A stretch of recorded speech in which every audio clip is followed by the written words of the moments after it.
All right, here we go.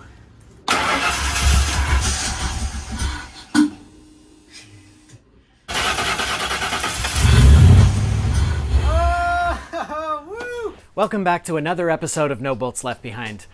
Today's the big day. I'm going to attempt to start my Ford Explorer 5.0 liter swapped 1968 Mustang. In case you're not caught up with the series, I pulled the entire drivetrain out of a 1996 Ford Explorer. So that includes engine, transmission, drive shaft, rear axle, and cut, welded, and bolted it all into my 1968 Mustang here. I got a few things to do before. I got some fluids to drain, some fluids to fill. I think I'm going to start with the torque converter, so let's get started.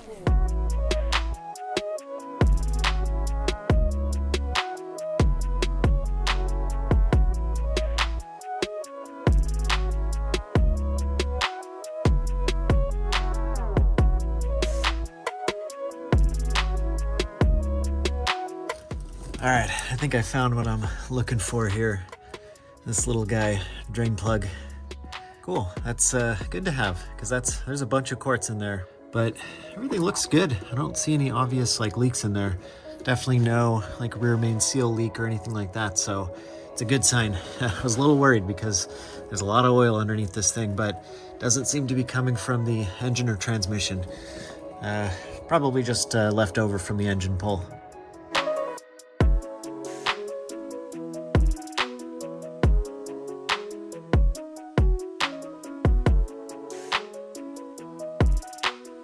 All right, so I'm trying to get the transmission dipstick tube installed here, and it's very close, and it almost goes in there, but if you can see down there, it's at a little bit of an angle, and of course, once again, the whatever the strut tower brace is in the way, but I think that should be pretty easy to fix. My plan is to heat this guy up just a little bit, and we'll bend this tube back in.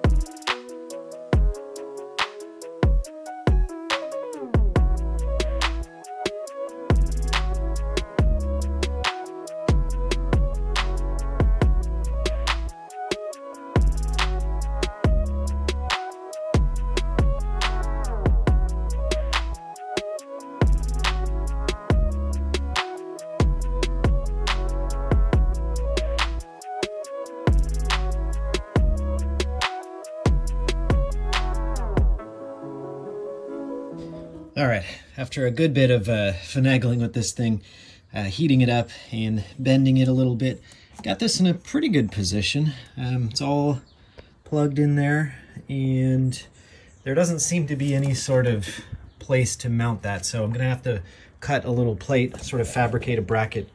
But kind of like the position. It's very prominent, so there we go. Very easy to get to, very noticeable, but that's okay with me. I think we'll go ahead and pour some transmission fluid in this guy.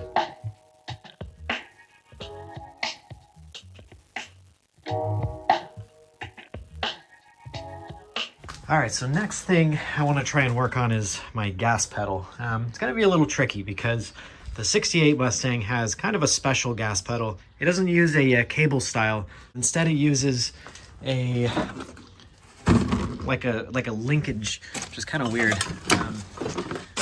There you go. I think this is it. There. So this goes through the firewall and it pivots, and there's actually like a rod that moves the throttle, and yeah, not something I can use, unfortunately. Not even close. So I'm gonna try and figure something out for the pedal, but in the meantime, I do have this original from the Explorer, the cable, the throttle cable, and I am going to reuse this guy instead of wasting money on a new one. I think this one will work just fine, and this one also works for cruise control, which is this module here, and I'm not going to try and install that yet, but I might try and install that in the future. I think that would be pretty cool if I can do that one day, if I can pull that off. But in the meantime, I'm going to pull off the cruise control section of this, and we'll just pull off this throttle cable and bracket.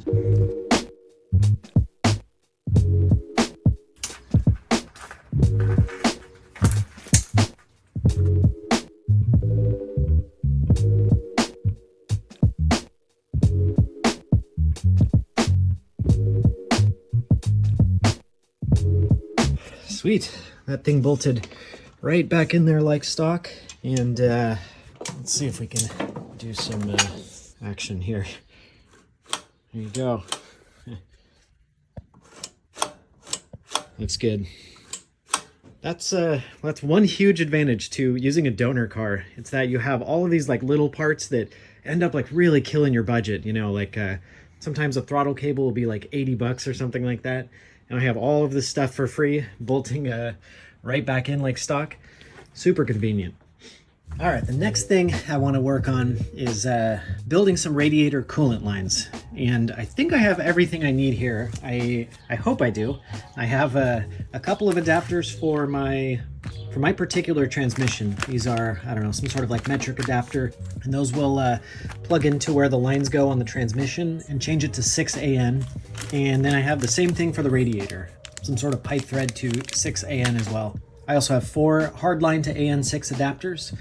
And so the main task here is to unroll and then bend into shape this aluminum tube I have here.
All right, got it all cleaned up, and I got these 2 AN fittings up there, and I have this pipe bent. It's definitely bent by hand, but it will definitely work just as good that way.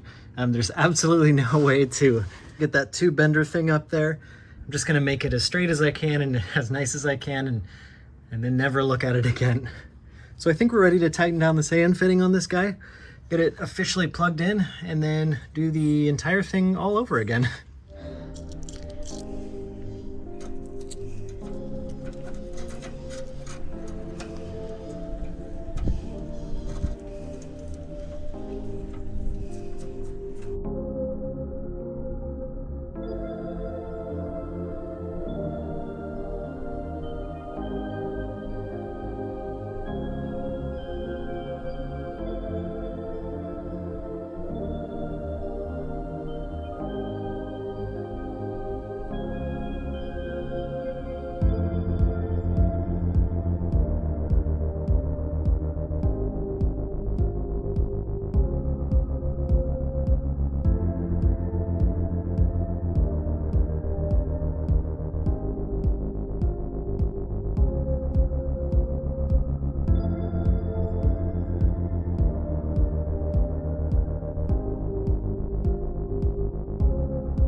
All right, I'd say that looks pretty good. Got some bracketry on there, holding these guys down nice and solid, but not too solid because you do want a little bit of flex in these guys. Not the prettiest tube bends, but definitely gonna work just fine.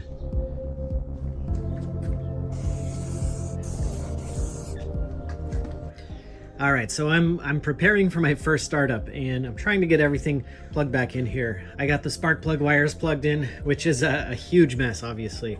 I'll have to figure out how to deal with that rat's nest, but I'll ignore them for now.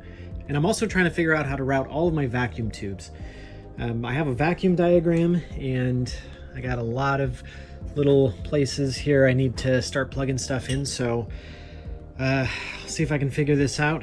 I've got my serpentine belt that deletes the power steering on just for running purposes. I'll have to deal with that power steering headache later, but I just really want to get this engine fired up, and I want to make sure that everything's going to run right before I really start buttoning this stuff up. And I'm very excited to hear this thing run too, so yeah.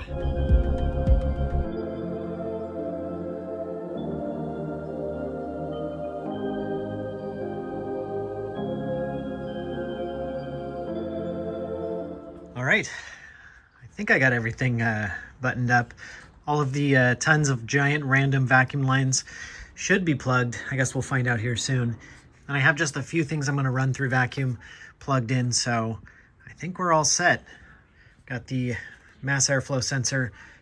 Probably not the ideal placement, but I have a a nice, cool-looking intake in the mail right now. So for now, hopefully this will work.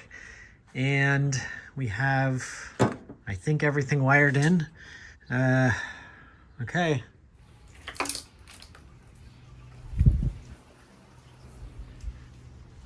I'm gonna turn it off. It's gonna be Oh, no, I didn't. very moist stars. I started the El Camino with your screwdrivers. All right. Here we go. Okay, it's not in gear.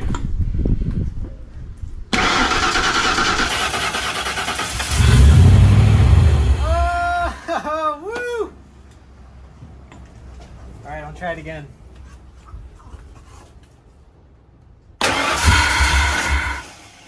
You want to try and crank? Oh, you know what? Here, come over here, and you can pull on the cable. Here. You got it? Okay, there we go. One more time.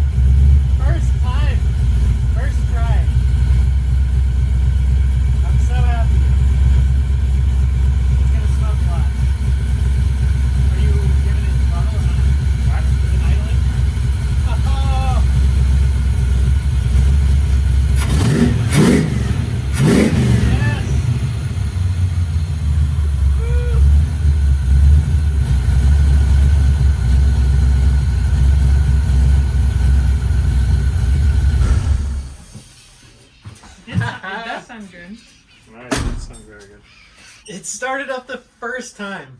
Okay. And that was with like a crazy amount of wiring. I can give you a hug because you got your thing on. So usually you arrive and the car starts. That's right, baby. All right, it starts. It runs. It idles. I'm so stoked. All right, well, there's a handful of things now I have to do before I can take it on its first test drive. I got to put some fluid in the rear axle.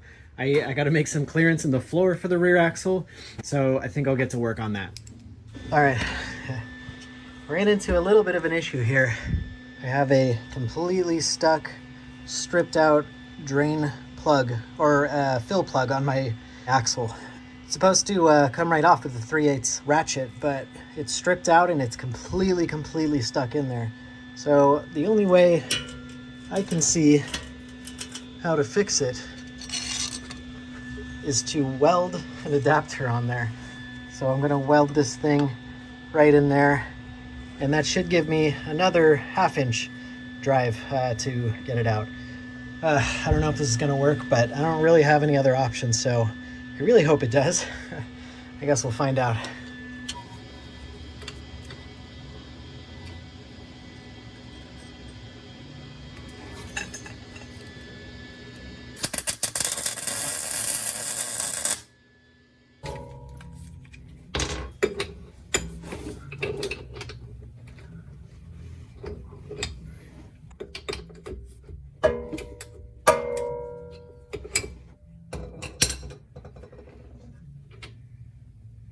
All right, I got that thing out of there. That worked perfect.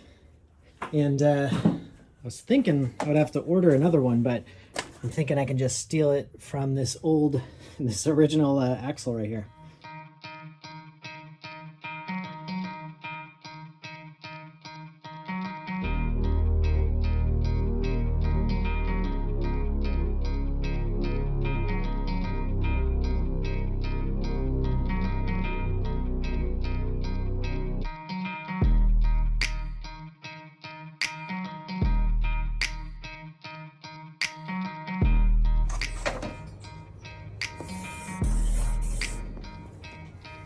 All right, so I got a little issue to deal with here in the floor, and that is a big hole that I made with a hammer.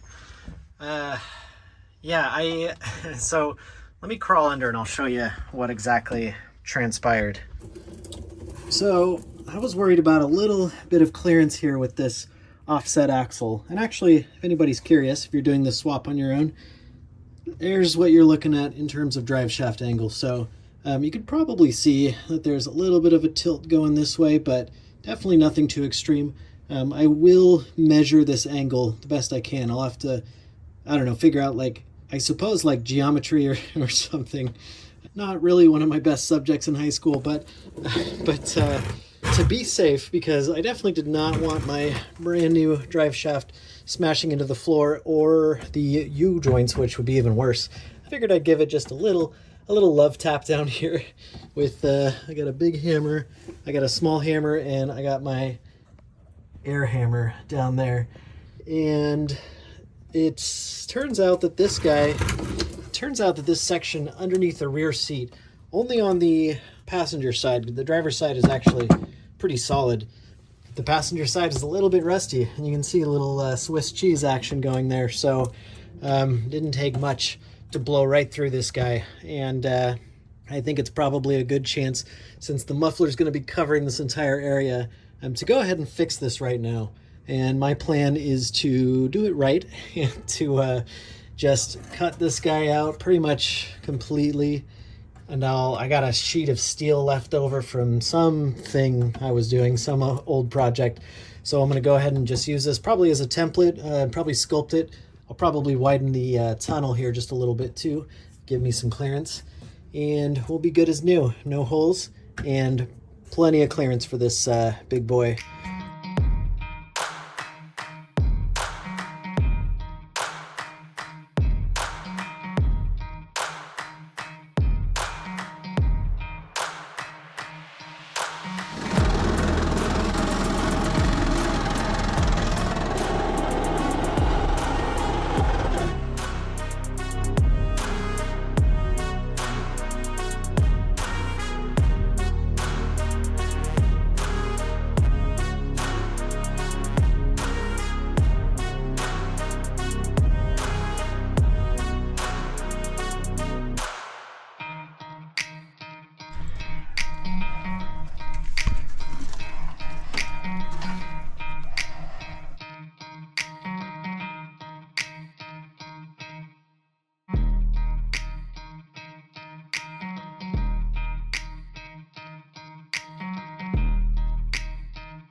All right, got a pretty good hole here in my floor, so let's get some. I think I have some 16 gauge sheet steel.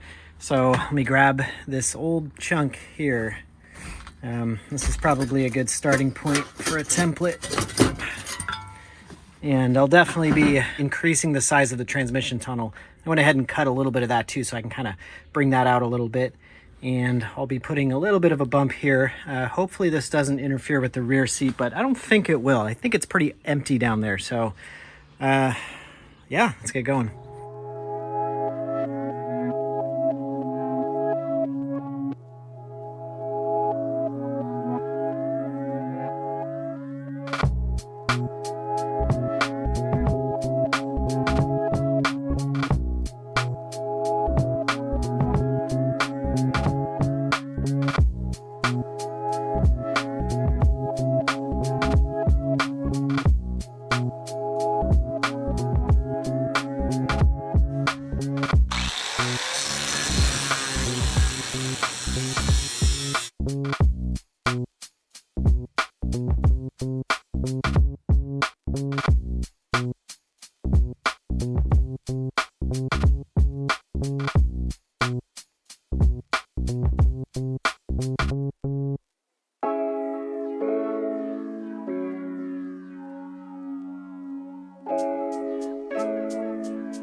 All right, there we go.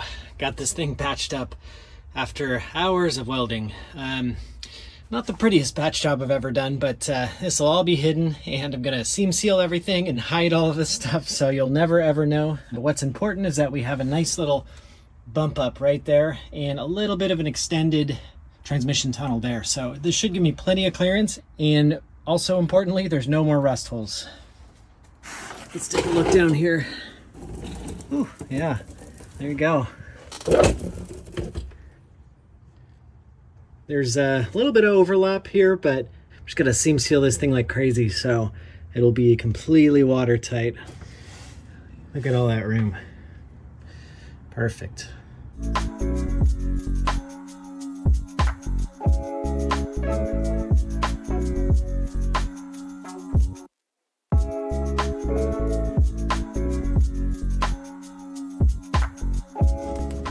All right, got this thing all done. Got the undercoating on here. Here, let me get the light on. There we go. Got the undercoating on here. It's still drying. It's a little, actually, very wet, so I won't touch it. But now it's perfectly sealed and will be good for pretty much the life of the car, I would say. So we'll let that dry. I think next thing, I'll get this exhaust put on and finish building the exhaust up over the axle here. All right, well, that's it for this episode. I'm so excited that this thing ran. So happy. Only a few things left on the list before the first test drive. Got to set up a gas pedal, intake tubes. I want to finish building the exhaust. Probably a bunch of stuff that I'm totally forgetting right now. I got to put in a disc brake master cylinder. So I'll see you next week.